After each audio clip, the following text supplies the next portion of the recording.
بسم الله الرحمن الرحيم ولتكن منكم أمة يدعون إلى الخير ويأمرون بالمعروف وينهون عن المنكر وأولئك هم المفلحون. മലപ്പുറം ജില്ലയിൽ ഏറനാട് താലൂക്കിൽ പ്രശാന്ത സുന്ദരമായ ആക്കോട് ഗ്രാമം.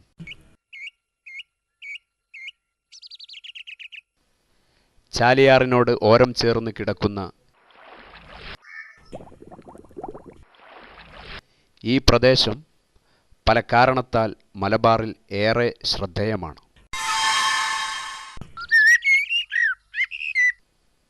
ആറര നൂറ്റാണ്ടിലധികം പഴക്കമുള്ള ജുമാ മസ്ജിദും കേരളത്തിൽ ജീലാനി കുടുംബത്തിന് അടിത്തറയിട്ട സയ്യിദ് അബ്ദുൽ ഖാലിഖ് മുല്ലക്കോയ തങ്ങളുടെ സാന്നിധ്യവും മലബാർ കലാപകാലത്ത് ബ്രിട്ടീഷ് പട്ടാളപ്പാച്ചിലിൻ്റെ ചരിത്രവും പറയാനുള്ള ഇവിടം മതസൗഹാർദ്ദത്തിൻ്റെ വിളനിലമാണ്. പരസ്പരം സ്നേഹിക്കാനും വിഷമതകളിൽ സാന്ത്വനമാകാനും മനുഷ്യബന്ധങ്ങളുടെ ഉദാത്ത മാതൃകകൾ തീർക്കാനും ഇവിടത്തുകാർക്കായിട്ടുണ്ട്. കൂലിപ്പണി ചെയ്തും ചാലിയാറിൽ നിന്ന് മണൽ വാരിയും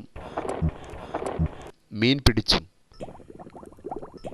ഉപജീവനം കഴിക്കുന്നവരാണ് ഏറെയും. മിക്കവാറും ഓരോ വീട്ടിൽ നിന്നും ഒരംഗമെങ്കിലും അറേബ്യൻ രാജ്യങ്ങളിൽ തൊഴിലെടുക്കുന്നു.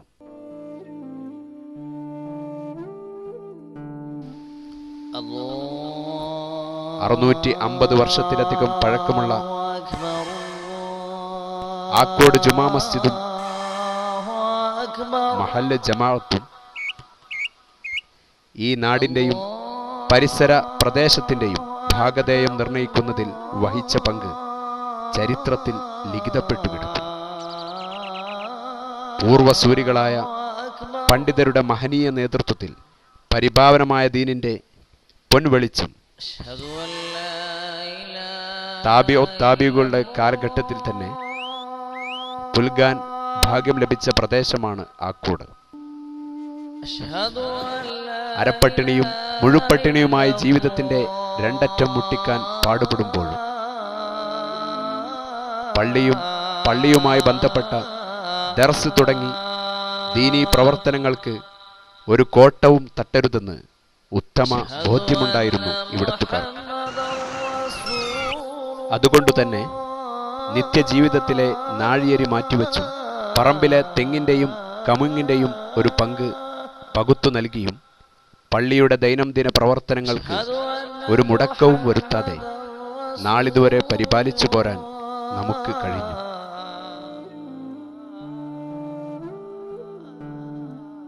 സമീപ പ്രദേശങ്ങളിൽ ചാലിയത്ത് മാത്രം ജുമാ നമസ്കാരം ഉണ്ടായിരുന്ന കാലത്ത് പൊന്നാനി മഖ്ദൂമുമാരുടെ നിർദ്ദേശത്താലാണ് ഇവിടെ ജുമാ ആരംഭിക്കുന്നത്. വെള്ളിയാഴ്ചകളിൽ ദൂരെ ദിക്കുകളിൽ നിന്നും സുബ്ഹ് നമസ്കരിച്ച് കാൽനടയായും കാളവണ്ടി കയറിയും വന്ന് ജുമാ നിർവഹിച്ച് തിരിച്ചുപോയ നൂറുകണക്കിന് ആളുകളുണ്ടായിരുന്നു.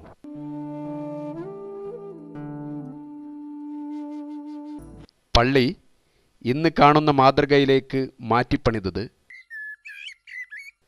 സമുദായ സ്നേഹിയും പൗരപ്രമുഖനുമായിരുന്ന മർഹൂം കൊയപ്പത്തൊടി അഹമ്മദ് കുട്ടി ഹാജിയായിരുന്നു. പിന്നീട് സൗകര്യാർത്ഥം പുതുക്കിപ്പണിതപ്പോൾ തനിമ നഷ്ടപ്പെടാത്ത രീതിയിൽ അകംപള്ളി നിലനിർത്തി.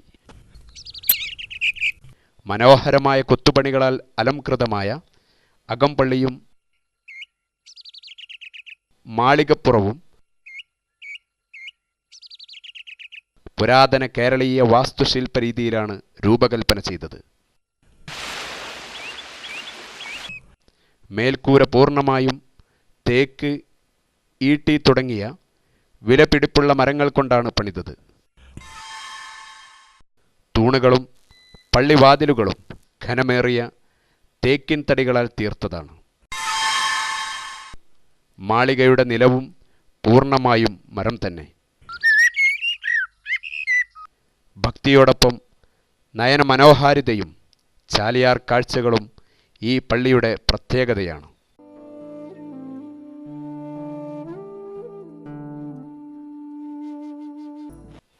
ഇവിടുത്തെ ഖബർസ്ഥാനുമുണ്ട് പ്രത്യേകതകളേറെ. കിലോമീറ്ററുകൾ ദൂരത്തു നിന്നും മയ്യത്തുകൾ കൊണ്ടുവന്ന് മറമാടിയിരുന്നതും ഇവിടെയായിരുന്നു. മലബാറിനെയാകെ വസൂരി എന്ന മാരകരോഗം കീഴടക്കിയപ്പോൾ നിലമ്പൂർ ഭാഗങ്ങളിൽ നിന്നുപോലും നൂറുകണക്കിന് മയ്യത്തുകൾ ചാലിയാറിലൂടെ ചങ്ങാടത്തിലേറ്റി കൊണ്ടുവന്ന് മറവ് ചെയ്തതും ചരിത്രമാണ്. ഖബർസ്ഥാന്റെ വടക്കുഭാഗത്ത് 8 അടി നീളമുള്ള ഖബറുകൾ ഇന്നും കാണാൻ കഴിയുന്നത് ഖബർസ്ഥാന്റെ കാലപ്പഴക്കത്തെയാണ് സൂചിപ്പിക്കുന്നത്.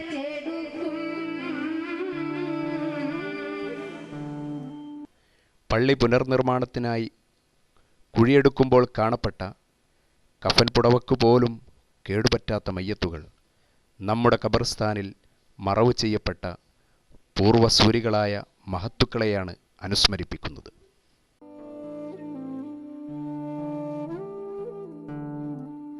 അനവധി ഔലിയാക്കളും പുണ്യാത്മാക്കളും അന്ത്യവിശ്രമം കൊള്ളുന്നത് ഇവിടെയാണ്. നമ്മുടെ മാതാപിതാക്കൾ, നമ്മെ ജീവനേക്കാളേറെ സ്നേഹിച്ച ഇഷ്ടജനങ്ങൾ മറപ്പെട്ടു കിടക്കുന്ന ഈ ഖബർസ്ഥാനിലൂടെ പള്ളിയിലേക്ക് കയറിപ്പോകുമ്പോൾ അവർക്കൊരു സലാം പറഞ്ഞ് അവർക്കു വേണ്ടി പ്രാർത്ഥിച്ച് നിർവൃതിയടയാൻ കിട്ടുന്ന ഭാഗ്യം അത് ചില്ലറയല്ല.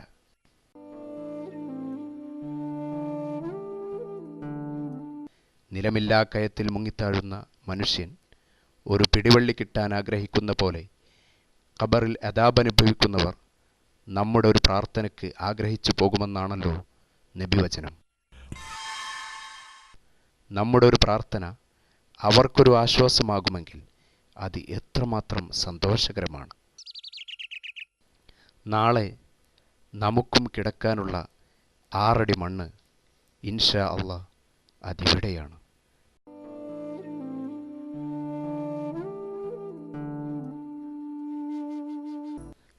ഈ പള്ളിയെയും ഖബർസ്ഥാനെയും ധിക്കരിച്ച് മറ്റൊരു ബദൽ തേടിപ്പോകാൻ നമുക്കെങ്ങനെയാണ് കഴിയുക? മുൻഗാമികൾ പള്ളി പരിപാലനത്തിനും ഖബർസ്ഥാനുമായി വഖഫ് ചെയ്ത 6.25 ഏക്കറോളം വഖഫ് ഭൂമിയുണ്ട്. ഇതിൽ 2.25 ഏക്കറോളം അന്യാധീനപ്പെട്ടുപോയി എന്നത് ഏറെ ദുഃഖകരമാണ്. പള്ളിവക വഖഫ് ഭൂമിയാണെന്നറിഞ്ഞുകൊണ്ടു തന്നെ അവിടെ പീഠികമുറികളും വീടുകളും എന്തിനേറെ ആരാധനാലയങ്ങൾ പോലും പണിതവർ ചെയ്തത് എത്രമാത്രം വലിയ അപരാധമാണ്. 1804 ഇറാഖി തലസ്ഥാനമായ ബഗ്ദാദിൽ ജനിച്ച് കേരളത്തിലെത്തി 1860 വഫാത്തായ സയ്യിദ് അബ്ദുൽ ഖാലിഖ് മുല്ലക്കോയത്തങ്ങൾ സ്ഥിരതാമസമാക്കിയതും വഫാത്തായതും ആക്കോടിൻ്റെ മണ്ണിലാണ്. അന്ത്യപ്രവാചകർ പുണ്യ റസൂൽ സ്വല്ലല്ലാഹു അലൈഹി വസല്ലമയുടെ കുടുംബ പരമ്പരകളിൽ ഒരു കണ്ണിയായ ജീലാനി കുടുംബം കേരളത്തിലെത്തുന്നത് ഈ മഹാനിലൂടെയാണ്.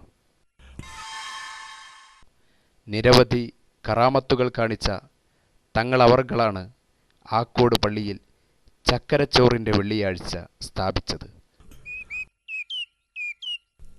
നാട്ടിലാകെ കോളറ പിടിപെട്ട് അനേകം ആളുകൾ മരിക്കാനിടയായപ്പോൾ എല്ലാ വർഷവും റജബ് മാസം ആദ്യ വെള്ളിയാഴ്ച ചക്കരച്ചോറിൻ്റെ വെള്ളിയാഴ്ചയായി ആചരിക്കണമെന്ന് തങ്ങൾ പ്രഖ്യാപിക്കുകയായിരുന്നു. അന്നേ ദിവസം മഹല്ലിലെ എല്ലാ വീടുകളിൽ നിന്നും ചക്കരച്ചോറുണ്ടാക്കി പള്ളിയിലേക്ക് കൊണ്ടുവരികയും ജുമുഅക്ക് ശേഷം പ്രത്യേക പ്രാർത്ഥന നടത്തി എല്ലാവരും വട്ടമിട്ടിരുന്ന് ചോറ് കഴിക്കുകയും ബാക്കി വരുന്നത് വീടുകളിലേക്ക് തിരിച്ചു കൊണ്ടുപോകുകയും ചെയ്യുന്നു. ഇന്നും മുടക്കമില്ലാതെ ഈ ആചാരം തുടർന്നു വരുന്നു. അതുപോലെ എല്ലാ അറബി മാസവും അവസാനത്തെ വെള്ളിയാഴ്ച രാവ് 4444 നാരിയത്തു സ്വലാത്ത് ചൊല്ലലും ഇവിടെ പതിവാണ്. സമസ്ത കേരള ജംഇയ്യത്തുൽ ഉലമയുടെ പ്രസിഡന്റും പാണ്ഡിത്യത്തിൻ്റെ നിറകുടവുമായിരുന്ന റഈസുൽ മുഹഖിഖീൻ കണ്യത്തുസ്താദിൻ്റെ സമീപ സാന്നിധ്യം ഈ നാടിൻ്റെ ദീനീ ചൈതന്യത്തിന് മാറ്റുകൂട്ടി. മർഹൂം EK ഹസൻ മുസ്ലിയാർ, ഇബ്രാഹിം മുസ്ലിയാർ തുടങ്ങി ഒട്ടനവധി പണ്ഡിതർ ഇവിടെ ദർസ് നടത്തിയിട്ടുണ്ട്. ഇവിടെ നിന്നും പഠിച്ചിറങ്ങിയ അനവധി പേർ നാടിൻ്റെ വിവിധ ഭാഗങ്ങളിൽ ദീനീ പ്രവർത്തനത്തിന് നേതൃത്വം നൽകുന്നു. ഇപ്പോൾ പ്രമുഖ പണ്ഡിതൻ സിദ്ദീഖ് ദാരിമി മലയമ്മയുടെ നേതൃത്വത്തിലാണ് ദർസ്.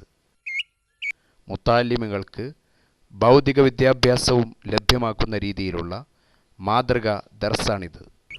അഹ്ലുസുന്നത്തി വൽ ജമാഅത്തിൻ്റെ ആശയാദർശങ്ങളിൽ ഉറച്ചു നിന്നുകൊണ്ടു തന്നെ ആനുകാലിക വിഷയങ്ങളെ അധികരിച്ചുകൊണ്ടുള്ള യുവ പണ്ഡിതൻ ആബിദ് ഹുദവിയുടെ ജുമുഅ ഖുത്ബ ഏറെ ശ്രദ്ധേയമാണ്. اللهم لك الحمد بالإيمان ولك الحمد بالإسلام ولك الحمد في كل وقت وحين. أولما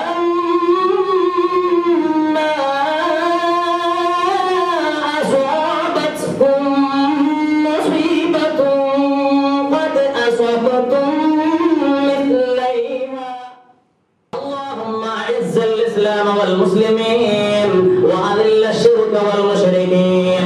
اللهم أيد بلاد الإسلام والمسلمين وقها كل مكيدة للقوم الظالمين. اللهم احفظ بحفظك وارحم بحمايتك الدول المسلمة عن سطوة القوات المسلحة المستكبرة. اللهم ربنا لا تسلط علينا ولا على إخواننا المسلمين الضعفة المساكين بالخصوص منهم العراقيين والشيشانيين والفلسطينيين شيطانا مريدا ولا جبارا عنيدا. വിജ്ഞാനത്തിൻ പൂവനികൾ നമ്മുടെ മദ്രസകൾ, സൗഹാർദ്ദത്തിൻ കേന്ദ്രങ്ങൾ പാവന മദ്രസകൾ, ദീർഘവീക്ഷണമോടെ മഹാന്മാർ പടുത്ത മദ്രസകൾ.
കോഴിക്കോട് വലിയ ഖാളിയായിരുന്ന മർഹൂം സയ്യിദ് ഷിഹാബുദ്ദീൻ ഇമ്പിച്ചിക്കോയ തങ്ങൾ, മർഹൂം പാണക്കാട് സയ്യിദ് ഉമറലി ശിഹാബ് തങ്ങൾ തുടങ്ങിയ മഹാരഥന്മാരായിരുന്നു ഈ മഹലിൻ്റെ ഖാളി സ്ഥാനം വഹിച്ചിരുന്നത്. ഇപ്പോൾ കോഴിക്കോട് വലിയ ഖാളി സയ്യിദ് മുഹമ്മദ് കോയ ജമലുല്ലൈലി തങ്ങളാണ് ഖാളിയും മഹല്ല് പ്രസിഡന്റും. പറഞ്ഞാൽ തീരാത്തത്ര പുണ്യങ്ങളുടെ നിറകുടമായ ഈ മസ്ജിദിലേക്ക് ആവശ്യ സാഫല്യത്തിനായി അനവധി പേർ നേർച്ചകൾ നേരുന്നു. നേർച്ചകൾ സഫലമാവുന്നതിന് ഏറെ പേരുകേട്ട ഈ പള്ളിയിലേക്ക് അന്യനാടുകളിൽ നിന്നുപോലും ഇതര മതവിശ്വാസികളടക്കമുള്ള അനേകം സഹോദരീ സഹോദരന്മാർ നേർച്ചകളും സംഭാവനകളും നൽകി വരുന്നു. ഇപ്പോൾ ചിട്ടയായും ശാസ്ത്രീയമായും പ്രവർത്തിക്കുന്ന ഒരു കമ്മിറ്റിയാണ് ഈ മഹല്ല് ജമാഅത്തിനുള്ളത്. മഹല്ലുവാസികളുടെ മതപരവും ഭൗതികവുമായ ഉന്നമനത്തിനായി വിവിധ പദ്ധതികൾ ആവിഷ്കരിച്ചിട്ടുണ്ട്. ദഅ്വ വിങ്, റിലീഫ് സെൽ, വിദ്യാഭ്യാസ സമിതി, മഹല്ല് സേവന വിങ്, മസ്ലഹത്ത് കമ്മിറ്റി, പലിശരഹിത വായ്പാനിധി എന്നിവ പുതിയ പദ്ധതികളാണ്. 2009 ഫെബ്രുവരി 23 നടത്തിയ മഹല്ല് മീറ്റിൽ മഹല്ലിലെ മുഴുവൻ വീടുകളിൽ നിന്നും സ്ത്രീകളും കുട്ടികളുമടക്കമുള്ള 1600ഓളം ആളുകൾ പങ്കെടുത്തു. വിദ്യാഭ്യാസം, യുവത്വം, കുടുംബം എന്നീ വിഷയങ്ങളെ അധികരിച്ച് 3 സെമിനാറുകൾ അവതരിപ്പിക്കപ്പെട്ടു. അക്കോഡിൻ്റെ ചരിത്രത്തിൽ സ്വർണലിപികളാൽ എഴുതപ്പെട്ട ഈ സംഗമം പരിവർത്തനത്തിൻ്റെ തുടക്കമാകുന്നു. നമ്മുടെ മഹല്ലത്തിന്റെ ഇതൊക്കെ നാം നടപ്പിലാക്കുന്നത് നമ്മുടെ മഹല്ലത്തിലുള്ളതായിരിക്കുന്ന കെട്ടുറപ്പിന് വേണ്ടിയാണ്, നമ്മുടെ കുടുംബത്തിന്റെ കെട്ടുറപ്പിന് വേണ്ടിയാണ്. നമ്മുടെ കുടുംബത്തിലും നമ്മുടെ മഹല്ലത്തിലും ഈ ഇസ്ലാമിക ചിട്ടയിലുള്ള ജീവിതം നയിക്കണമെന്ന് ആഗ്രഹിച്ചു. ഈ മഹത്തായ വേദി കാണുമ്പോൾ എനിക്ക് പറയുവാനുള്ളത്, ഇത് EK വിഭാഗത്തിന്റെ വേദിയല്ല, ഇത് AP വിഭാഗത്തിന്റെ വേദിയല്ല, ഇത് മുജാഹിദിന്റെ വേദിയല്ല, ഇത് ജമാഅത്തെ ഇസ്ലാമിയുടെ വേദിയല്ല. ഇത് ആക്കോട്ട മേലപ്പള്ളിയെ സ്നേഹിക്കുകയും ആ മേലപ്പള്ളിയോട് സഹകരിക്കുന്ന ഏത് EK-കാരന്റെയും ഏത് AP-കാരന്റെയും ഏത് മുജാഹിദുകാരന്റെയും ഏത് ജമാഅത്തുകാരന്റെയും വേദിയാണ്. ദീനിനെ ഖിദ്മത്ത് ചെയ്താൽ പടച്ചറബ് നമ്മൾ ഇഷ്ടപ്പെടും. അള്ളാഹു ഇഷ്ടപ്പെട്ടാൽ ജനങ്ങളും അവരെ ഇഷ്ടപ്പെടും. അള്ളാഹ് ഇഷ്ടപ്പെടുന്ന പണി ചെയ്യണം. നമ്മുടെ മക്കളും നമ്മുടെ സമൂഹവും നന്നാവണം. ഇതൊരു പ്രവർത്തനത്തിന്റെ തുടക്കം. ഒരു മുസ്ലിമിന്റെ ഒരിപ്പ് നിങ്ങൾ എപ്പോഴും ഒരുപാട് കാലം നോട്ട് വീശിടാൻ തുടങ്ങിയിട്ട് ആ വെള്ള സ്ഥലത്ത് നിങ്ങൾ ഒപ്പിട്ടിട്ടുണ്ടാവും. നോട്ടിൽ ഒരു വെള്ള സ്ഥലം ഉണ്ടല്ലോ, നമുക്ക് ഒപ്പിടാൻ പാടില്ല സ്ഥലം, അവിടെ ഒപ്പിട്ടതല്ലാതെ അതല്ല പറയുന്നത്. നോട്ടിൽ ശരിക്കും സംഭവിച്ചു. ഒബാമ അവിടെ എന്തു പറഞ്ഞു? അങ്ങനെ അദ്ദേഹം നീങ്ങിക്കൊണ്ടിരിക്കുമ്പോൾ അന്ന് അപ്പുറത്ത് ഒരു പക്ഷെ തുണിയലക്കുകയായിരിക്കാം, ഭക്ഷണം പാകം ചെയ്യുകയായിരിക്കാം, ആടിനെ കഴിച്ച് കെട്ടുകയായിരിക്കാം, അല്ലെങ്കിൽ ഏതെങ്കിലും ഒരു കൃത്യത്തിൽ ഏർപ്പെട്ടിരിക്കുന്ന ഉമ്മയുടെ മനസ്സ് പിടയ്ക്കുകയാണ്, ഹൃദയം പിടയുകയാണ്. എന്റെ കുഞ്ഞിന് എന്തു പറ്റി? എന്റെ ഓമനയ്ക്ക് എന്തു പറ്റി? എനിക്ക് എന്തെങ്കിലും അബദ്ധം പറ്റിയോ? അവൻ എന്താണ് ചുമയ്ക്കുന്നത്? അവൻ എന്താണ് കുരയ്ക്കുന്നത്? എന്നുള്ള ആകെയുള്ള ഒരു പടപടപ്പ് മനസ്സിലാകെ വരികയാണ്. വെളിച്ചെണ്ണ തേച്ചെടുത്ത് എന്തെങ്കിലും പറ്റിയോ? അല്ല പൊടി തീരുമാൻ മറന്നുപോയോ എന്നെല്ലാം കിടന്ന് വേവലാതിപ്പെടുകയാണ് ഒരു ഉമ്മയുടെ ഹൃദയം. കുട്ടികൾ തുറന്ന് പറയാറില്ല പേടി ബഹുമാനം. എന്തുകൊണ്ട് ആ ഒരു പേടി ബഹുമാനം വന്നോ? തന്തയുടെ സ്വഭാവം അങ്ങനെ ആയതുകൊണ്ടല്ലേ. പകരം കുട്ടികളെ സ്നേഹിക്കണം, സ്നേഹിക്കുന്നുണ്ട് എന്ന് കുട്ടിനെ അറിയിച്ചു കഴിഞ്ഞാൽ കുട്ടി എന്തോ തുറന്നു പറയും. മക്കളെല്ലാം നമ്മളോട് പറയും, ഉമ്മനോട് ചെന്ന് പറയും, ഉമ്മ അത്, ഇമ്മ ഇത്, എന്തൊക്കെയാണ് പറയുന്നത്. ഇപ്പൊ ഓരോ ചോദ്യങ്ങളൊക്കെ എന്നോട് ചോദിച്ചിട്ട് എനിക്ക് ഞാൻ ഉത്തരം മുട്ടി പോകണം. ചിലപ്പോ 11 വയസ്സായ കുട്ടി ചോദിച്ചതാ, എങ്ങനെയാണ് ഇമ്മ ആ കുഞ്ഞാത്തുമാന്റെ വയറ്റിൽ കുട്ടി വന്ന്? കുട്ടി ചോദിക്കുകയാണ് എന്നോട്, അതെങ്ങനെ അതിന്റെ ഉള്ളിൽ വന്ന്? ആ ബന്ധം ഉണ്ടായതുകൊണ്ടാ അങ്ങനെ പറയാൻ പറ്റുന്നതൊക്കെ ആൻസർ കൊടുത്തു. അവസാനം കുറച്ചുകൂടി കഴിഞ്ഞ് പറഞ്ഞുതരാം, കുറച്ചുകൂടി കഴിഞ്ഞ് പറഞ്ഞുതരാം. ആധുനിക യുഗത്തിൽ ഉത്തമ സമൂഹത്തിൻ്റെ വീണ്ടെടുപ്പിന് നമ്മുടെ മക്കളുടെ മത, ഭൗതിക, സാമ്പത്തിക, സാംസ്കാരിക ഉന്നമനത്തിനായി നമ്മുടെ പൈതൃകത്തിൽ നിന്ന് ആവേശം ഉൾക്കൊണ്ടുകൊണ്ട് നമുക്ക് പ്രവർത്തിക്കാം. ഈ മഹല്ല് ജമാഅത്തിൻ്റെ കീഴിൽ ഒന്നായി. നാഥൻ തുണക്കട്ടെ. ആമീൻ.